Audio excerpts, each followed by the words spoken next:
ओम नमस्ते जी। आइए आज की चर्चा प्रारंभ करते हैं। सामवेद का 19वां मंत्र। ओम अग्निमिन्धानो मनसा धियं सचेता स्मर्त्यय अग्निमिन्धे विवस्वभि।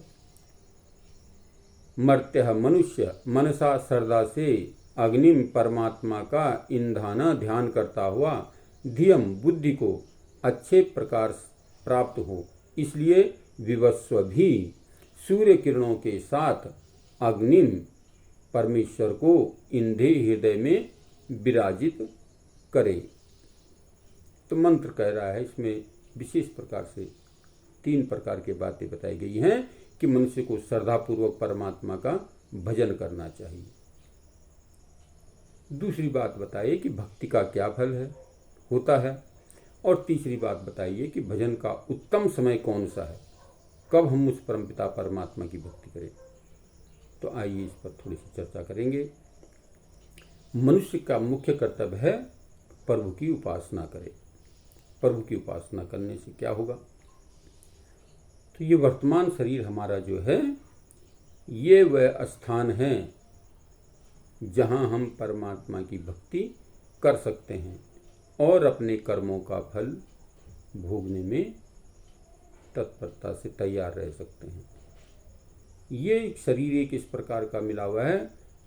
पौराणिकों ने व्यवस्था बनाई कि 84 लाख योनियाँ। आज जो वैज्ञानिक है 84 से भी कई आगे पहुंच चुका है। तो इन 84 लाख को ही मान के यदि हम चलें तो इन 84 लाख में एक ही शरीर ऐसा है जो अपने कर्म करने में स्वतंत्र है, आगे के लिए भी कर्म करता है और पिछले पापों को भी भोगता है। यही से एक शरीर है जिसके द्वारा मनुष्य भोग और कर्म दोनों को जो है ठीक ठीक प्रकार से कर सकता है। इसलिए कहा कि प्रभु की उपासना करनी चाहिए श्रद्धापूर्वक। प्रभु की उपासना करने से बुद्धि निर्मल और पवित्र हो जाती है। बुद्धि पवित्र हो जाती है तो फिर झूठ, छल, कपट स्वतः ही हटते चले जाते हैं, क्योंकि बुद्धि के निर्मल होने से, बुद्धि के पवित्र होने से बुराइयां अपने आप हटती चली जाती हैं। फिर बुराइयों की ओर प्रवृत्ति नहीं बढ़ती और अशुभ कर्मों के हट जाने से उसकी ओर फिर हमारी प्रवृत्ति भी नहीं होती। हमारे शुभ कर्मों की ओर प्रवृत्ति होती है, अच्छे सत्संग में जाने की प्रवृत्ति बनती है, अच्छे कार्य करने की प्रवृत्ति बनती है बुराई के त्यागने से, है ना। और जब हम इस प्रकार से करते चले जाते हैं और एक बार जब ऐसा अवसर आता है कि हम जीवन में कोई भी बुराई नहीं करते, किसी का भी जो है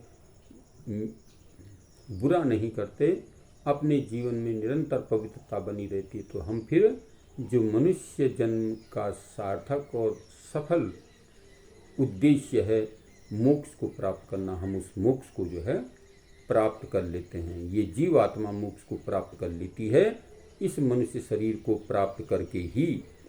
और सारे जितने शरीरें हैं, 84 लाख शरीरें हैं, तो 84,99,999 जितनी योनियां हैं, ये सब के सब बंधन युक्त योनियां हैं। केवल और केवल एक शरीर मिला हुआ है मानव का, जिसके द्वारा ये जो है अपने को उन्नत में बना सकता है, श्रेष्ठ बना सकता है, अपने आप को मोक्ष के मार्ग पर लगा सकता है। ये केवल इस शरीर को प्राप्त करके ही ये जीवात्मा ये कार्य कर सकती है। बाकी जितने शरीर हैं उनमें कहीं पर भी इस प्रकार का विधान नहीं, वहाँ केवल और केवल भोग योनि है। तो इसलिए हम इनको ध्यान में रखते हुए अपने जीवन को सफल और श्रेष्ठ बनाने का प्रयत्न करें। तो इस प्रकार से हम अपने जीवन को उन्नत में करें और भक्ति ध्यान पूर्वक करें, चिंतन पूर्वक करें, मनन पूर्वक करें, तभी जीवन में सफल और सार्थकता बनी रहती है। नहीं तो नीतिकारों ने बहुत सुंदर, कबीर जी ने बहुत सुंदर बात कही है कि माला तो कर में फिरे, जीव फिरे मुख माही, मनुआ तो चहुं दिस फिरे, ये तो सुमिरन नाही। यदि हम माला फेर रहे हैं, 108 माला फेर ली, 1008 माला फेर ली, लेकिन माला तो कर में फिरे और जीव फिरे मुख माई। जीव जो है मुख में अनेक विचार रख रही है और मनवा तो चहुं दिस फिरे, मन तो इधर उधर डामाडोल है।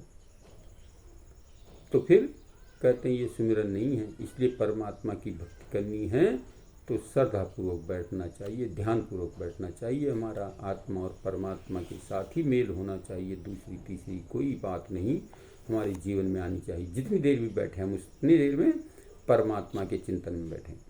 दूसरी भक्ति है, दूसरी बात है कि इसका क्या फल मिलता है। तो ये तो सारी बातें पहले ही इसमें बता दी गई हैं कि ईश्वर भक्ति से जो है हमारी बुद्धि पवित्र हो जाती है, निर्मल हो जाती है, सुकर्मों की ओर आगे बढ़ती है और बुरे कर्मों से जो है हटती चली जाती है। तो जब हम सुकर्म करते हैं तो हमारा दिल, अगर हमारे पास ठीक प्रकार का धन है तो हम किसी दुखी को देखकर द्रवित हो जाते हैं और उसके दुख को दूर करने के लिए प्रयत्नरत रहते अपने धन का सदुपयोग करते हैं। अच्छे कामों के लिए हम इस धन का सदुपयोग करना प्रारंभ कर देते हैं तो फिर मनुष्य जीवन का उद्देश्य सफल और सार्थक हो जाता है। तो इसलिए मंत्र में दूसरी बात कही कि उसका क्या फल होगा। उसका फल प्राप्त होगा कि हम मोक्ष के मार्ग पर आगे बढ़ेंगे और एक दिन ऐसा आएगा कि हम मोक्ष को जो है प्राप्त कर लेंगे। देखो, कोई भी कार्य करने के लिए परिश्रम करना होता है, मेहनत करनी होती है और ये तो मोक्ष का मार्ग है। इसके लिए जितना परिश्रम करे मनुष्य उतना कम है। परिश्रम करते करते करते जो है अपने आप को परमात्मा की ओर लगाने का प्रयत्न करें तो जीवन सफल और सार्थक होता है। तो मंत्र बहुत सुंदर बात बता रहा है कि हम अपने जीवन को सफल और सार्थक करने के लिए परमात्मा का चिंतन करें। इसी से हमारी भक्ति जो है निर्मल होती है। परमात्मा की भक्ति करने से हमारे को जो है श्रेष्ठ गुण प्राप्त होते हैं और उन श्रेष्ठ गुणों के आधार पर हम अपने जीवन को आगे बढ़ाते हैं तो हमारा मोक्ष का मार्ग प्रशस्त हो जाता है। और तीसरी बात बताई गई है कि प्रभु की भक्ति कब करनी चाहिए। तो इसके लिए बताया गया है कि ब्रह्म मुहूर्त से लेकर के सूर्योदय का समय, जब तक सूर्योदय होता है तब तक हमें उस परमपिता परमात्मा की भक्ति पे लगे रहना चाहिए, क्योंकि इसको संधि बेला कहते हैं। और इस संधि बेला में जो बात होती है वो बहुत जल्दी ही मस्तिष्क को कवर कर जाती है, मस्तिष्क में फीड हो जाती है। इसलिए कहा परमात्मा की भक्ति करनी है तो ब्रह्म मुहूर्त के टाइम पर और प्रातः काल होने तक, सूर्योदय होने तक इस भक्ति को किया करें।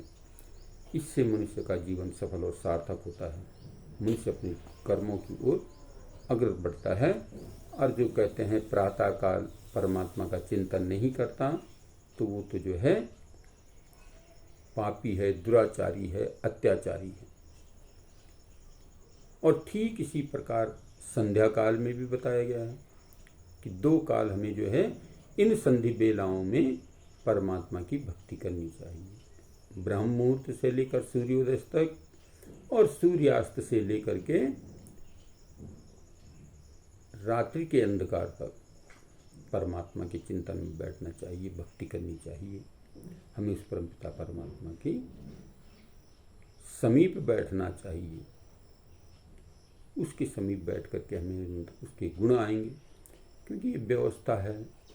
जिसके धुरे आप बैठेंगे, जिसके नज़दीक आप रहेंगे, उसके गुण किसी न किसी रूप में आपके जीवन में समाते चले जाएंगे। तो इसलिए जलाइन में जितनी भी बुराइयां लगी हुई हैं, मैं तो बुराई कहता हूँ, सारी गाड़ियाँ, इन सब से दूर हो करके हम जो है अपने जीवन को जो है अच्छे मार्ग पर लगाएं, अपनी गाड़ी को अच्छी सुरक्षित स्थान पर खड़ा करने का प्रयत्न करें तो जीवन सफल और सार्थक बन जाता है।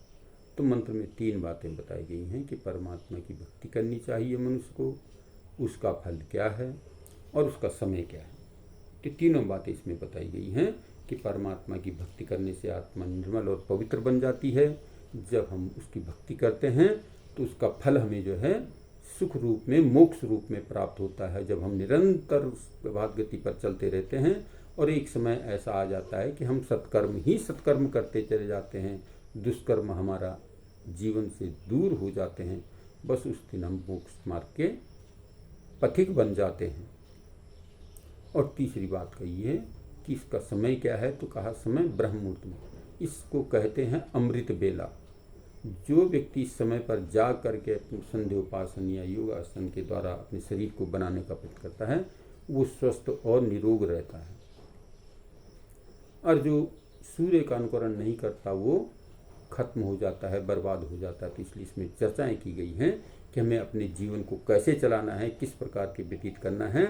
ये सारी बातें इस छोटे से मंत्र के अंदर परमात्मा की कृपा बरसती है और उसको आप स्वीकार करें। उस वर्षा के जल से आप स्नान करें तो जीवन सफल और सार्थक हो जाता है। आइए इन पर चिंतन करते अपने विचारों को आगे बढ़ाएंगे और अपने को आत्मसात करने का प्रयत्न करेंगे। इन्हीं शब्दों के साथ आज के वक्तव्य को यहीं पर विरमित करता हूँ। ओम शांति।